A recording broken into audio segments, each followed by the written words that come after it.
show streaming at you from e3.ign.com. Ever since its first trailer, people have been talking about Dead Island. Well, it's time to see the game in action. Greg Miller is with us now to help fight off some zombies. Thank you so much, Naomi. Yes, ladies and gentlemen, even if you think you know nothing of Dead Island, I assure you, you do. Let me give you a reminder. Bing, bong, bing, bong. Vincent from Deep Silver, how are you? How are you doing? Good. Show me Dead Island. What are we looking at today? We're going to see Dead Island in action today. We're going to play with a character called Logan. We're going to help a couple of people that are trapped in the church, so we save them of zombies attacking and are now able to actually take their missions, to help them out, and to get them, to do favors for them, basically. And so in this scenario right now, we're taking a side mission because we have this open world structure. We have the main quest and we have side quests on the way. So we take a side quest of helping one particular guy out to find his family. We are putting up posters all over the city. Gotcha. And then if everything runs smoothly for this guy, his family is going to be finding him later on in the process. Vincent, you guys made a huge splash with your first trailer. And when people now ask you, I saw that trailer, what's your game about? How do you describe Dead Island to somebody? It's when you describe Dead Island, you always have to select we're going for an adult and a mature setting there. We're going to have a gory game. It's going to be action-packed and everything. But we're going to have groups of people trapped on this island trying to fight for their survival and everything. So when you talk to them, you're going to get all the emotions of those people that have lost family members, that have lost loved ones. And so all this is happening on the island. So you have a variety of things that you can do on the island, starting from exploring, from weapon crafting, from fighting, from the RPG elements, so really a lot of stuff that is in the game.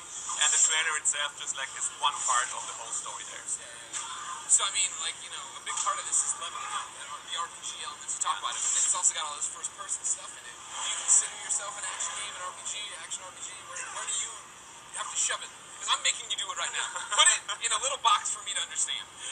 So pretty much it's the little box is tough to say, of course, like a few words, but it's so much in there. No, but it's definitely, it's action-packed and it's an action RPG to say so, but you always, of course, have this meta fighting zombie action.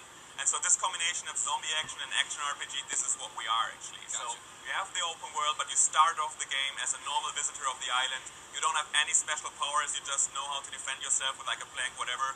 And then throughout the game you get new skills, you get new possibilities, and you get like this badass zombie killer that you are at the end of the game. And this is going to be something you notice throughout it, by new weapons, by crafting new weapons, by your new skill sets, and by the character himself that is going to be more powerful. You just cut off that dude's head, that was awesome. Yeah. It's gruesome. You go for the head, you cut off some limbs, some arms, you break a leg, whatever. It's all you can do in the game. Now you're talking about this. We're playing as Logan right now. There are multiple characters, and they all have a different scheme to them, right? They all have a different power. Exactly. Like we have 4 different characters that stand for 4 different character classes. So pretty much what they do is like to start the game with a different background story. You pick the character of your choice that fits like your own persona. And so while leveling up, they all have different skill trees and different unique skill sets. So there's going to be like an assassin character, there's going to be like a tank, and they use like one guy goes for the blunt weapons, the other one likes knives and sharp weapons, one is faster, the other one is slower, and they all have like unique skills there that they can use, like for example the rage skill. So playing these characters is going to feel different to the other one if you choose for example Cheng Mei or Logan in this case. Gotcha. So now, technically, if I get this game, and I think it's awesome, and I want to play it non-stop, I'm going to have 4 playthroughs to go through to level all my characters up? Exactly, like if you want to do that, the game itself is story-based, so you have like 25 to 30 hours of gameplay if you play single player, and you start with that character and play to the end, and then later on you want to check it out again with the other character. And on top of that we have the 4-player co-op multiplayer if you want to play with your friends together. Now how does that work? Do I suck people into my game? Can I join other teams? You can do that, exactly. It's seamless drop in, drop out, so right now we're playing single player. Let's say a friend of ours goes online, sees us, we can invite him, we can ask him to be invited. He joins our game for a couple of hours, drops out again, we continue single player, and that's with up to 4 players.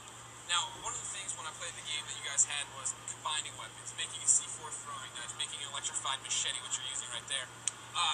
How did you guys approach it in a way that didn't make it incredibly goofy? You know what I mean? Like Dead Rising 2 did the same thing where you can combine things, but you're making, exploding teddy bears and all this stuff, and yours isn't that over-the-top craziness.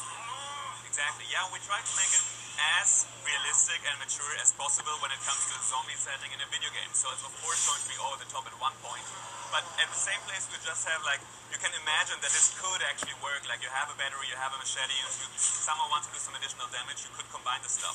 So it's not going to be just picking up goofy things all over the place, but really you find a blueprint, you build a weapon, and it feels over the top, but it still feels like in a realistic setting.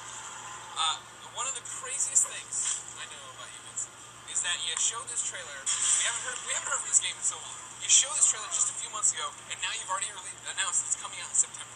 That's insane. How long have you guys been working on this behind the scenes, and how hard was it to keep that secret?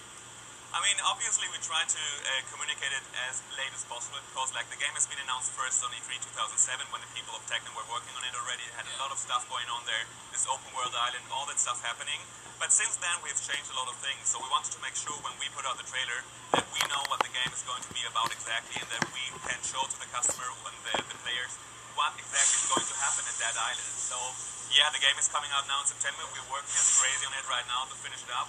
And but this is actually what you guys are going to have the experience of playing later on, so we're not going to change it that much anymore. This is really like the feeling that we want to communicate with this game. Now, for people who are seeing the game for the first time, this blue bar keeps popping up on the screen. What is that? That's a stamina bar because we have a stamina bar with every character. What is the reason for that is that if you just go into melee combat fighting, slashing and dicing all the time, you're not going to get this survival feeling. And so with the stamina bar, when you go into a fight and you just like swirl around the weapon as crazy, your stamina bar is going to be empty at one point and you're not going to be able to fight anymore. And being surrounded by zombies at that point, this is pretty much going to be the last breath in your life.